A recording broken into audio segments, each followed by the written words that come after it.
बहरे मेंढक की कहानी the power of self belief. एक बार मेंढकों का एक टोली जंगल से गुजर रही थी।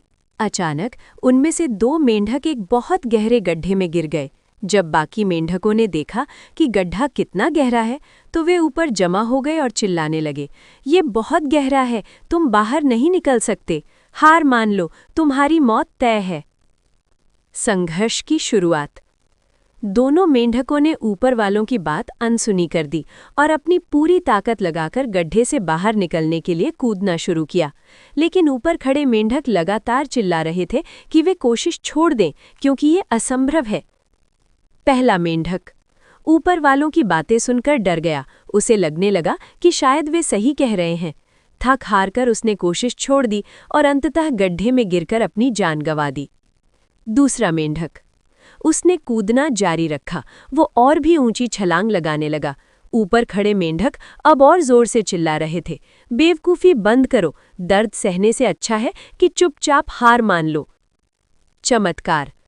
लेकिन वो मेंढक और भी तेजी से उछला और आखिरकार एक लंबी छलांग लगाकर गड्ढे से बाहर निकल आया। जब वो बाहर आया तो बाकी मेंढक हैरान रह गए। उन्होंने उससे पूछा, क्या तुमने हमें नहीं सुना? हम तो कह रहे थे कि तुम नहीं कर पाओगे।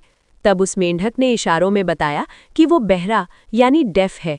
उसे लगा कि गड्ढे के ऊपर खड़े उसके साथी उसे लगातार प्रोत्साहित यानी एनकरेज कर रहे थे और उसका हौसला बढ़ा रहे थे।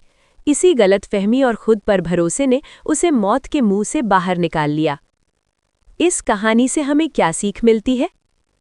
आपकी सफलता इस पर निर्भर नहीं करती कि लोग आपके बारे में क्या कहते हैं, बल्कि इस पर निर्भर करती है कि आप खुद को क्या कहते हैं और खुद पर कितना यकीन रखते हैं।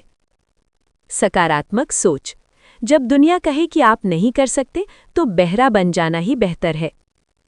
शब्दों की ताकत। किसी के शब्द आपको तोड़ भी सकते हैं और बना भी सकते हैं। हमेशा खुद को सकारात्मक बातें कहें। अटूट विश्वास। अगर आपको खुद पर भरोसा है तो आपकी कमियां, जैसे उस मेंढक का बहरापन, भी आपकी सबसे बड़ी ताकत बन सकती हैं।